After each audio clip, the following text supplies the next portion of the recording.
আজকে করে নিলাম ঝাল ঝাল চিকেনের ঝোল। চলো তাহলে দেখা যাক। প্রথমেই আমি মাংসগুলোকে ভালো করে ধুয়ে নিয়েছি। তারপরে একটা কড়াইয়ে পরিমাণ মতো তেল দিয়ে আলুগুলোকে একটু হালকা করে ভেজে নিয়েছি নুন দিয়ে আর অল্পখানি হলুদ দিয়ে। তারপরে আলুগুলো যখন ভাজা হয়ে গেছে তখন আমি কড়াই থেকে তুলে নিলাম। তাহলে চলো এবার মাংসগুলোকে মেখে নিই। প্রথমেই দিয়ে দিলাম মাংস, তারপরে দিয়ে দিলাম পেঁয়াজ কুচি। আমি এখানে দুটো মিডিয়াম সাইজের পেঁয়াজ নিয়েছিলাম, সেই পেঁয়াজ দুটো এখানে দিয়ে দিলাম। তারপরে দিয়ে দিলাম আদা এবং রসুনের পেস্ট। আদা আর রসুনের পেস্টটা কিন্তু আমি আজকে শিলায় বেটেছিলাম। তোমাদের বাড়িতে মিক্সার থাকলে অবশ্যই করতে পারো। আমি আজকে চেয়েছিলাম একটু পাটাই করে দেখতে যে কেমন টেস্ট লাগে। তারপরে দেখো আদা রসুনের পেস্টটাও দিয়ে দিলাম। তারপরে দিয়ে দিলাম পরিমাণ মতো হলুদ গুঁড়ো। এখানে আমি 3-4 চামচের মতো হলুদ নিয়েছিলাম। তারপরে দিয়ে দিলাম পরিমাণ মতো লঙ্কার গুঁড়ি। আমি একটু ঝাল খেতে ভালোই বাসি, তাই আমি একটু ঝালটা বেশি দিয়েছি।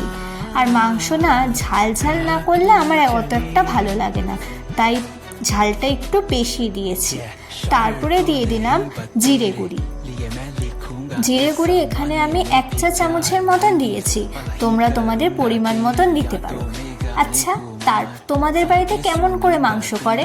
আমাদের বাড়িতে কিন্তু 3 ভাবে আমরা মাংস করি। একটা হচ্ছে মশলা কষিয়ে, একটা হচ্ছে মশলাকে এরকম করে মাংস শুদ্ধ মশলাকে মাখিয়ে, আরেকভাবে হচ্ছে মাংসটাকে হালকা একটুখানি ভেজে। 3 ভাবে আমরা অন্তত বাড়িতে মাংস করি। তার মধ্যে যখন অল্প পরিমাণ মাংস আনি তখন এরকম করেই তাড়াতাড়ি মেখে সব কিছু বসিয়ে দিই। এটা চটজলদিও হয় অবশ্য। তারপরে দেখো পরিমাণ মতো নুন দিয়ে আর পরিমাণ মতো তেল দিয়ে মাংসটা ভালো করে মেখে রেখে দিয়েছিলাম আধ ঘন্টার জন্য।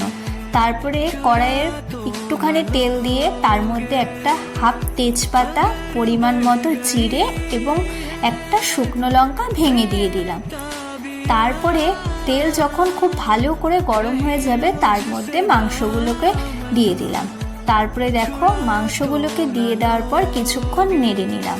তারপরে মাংস কষানো হয়ে গেলে আমি আগে থেকে ভেজে রাখা আলুগুলোকে দিয়ে দিলাম। তারপরে দেখো আলুগুলোকে দিয়ে কিছুক্ষণ ঢেকে কষিয়ে নিলাম। যখন কষানো হয়ে গেল তারপরে পরিমাণ মতো জল দিয়ে দিলাম। জল কিন্তু তোমাদের পরিমাণ মতোই তোমরা দিও। আমি একটুখানি আজকে অন্য তরকারি করিনি বলে ঝোলটা একটু বেশি রেখেছিলাম। দেখো আমি অনেকটুকুই জল দিয়েছিলাম। জল যখন ফুটে আসবে তখন তার মধ্যে পরিমাণ মতো গরম মশলা দিয়ে দিলাম। গরম মশলা আমার ভালোই লাগে, কিন্তু অল্পই দিলাম, নাহলে মাংসের টেস্টটা আবার নষ্ট হয়ে যায় মনে হয় বেশি দিলে। দেওয়ার পর কিছুক্ষণ আবার ফুটিয়ে নিলাম। ফোটানো হয়ে গেলে নামিয়ে নিলাম। আজকের রেসিপিটা এরকমই রাখলাম, একদম সিম্পলভাবে। তোমরাও চটজলদি এভাবে বানিয়ে নিতে পারো। আর খেতে কিন্তু একদম খুব টেস্টি হয়েছিল, দুর্দান্ত হয়েছিল। সত্যি বলছি, নিজে রান্না করেছি বলে তাই না, আমার বোনও আমার সাথে ছিল, তো ও খেয়ে বলেছে খুব ভালো হয়েছে। চলো আজকের মতো ভিডিওটা এইটুকুই। Ta-ta, by.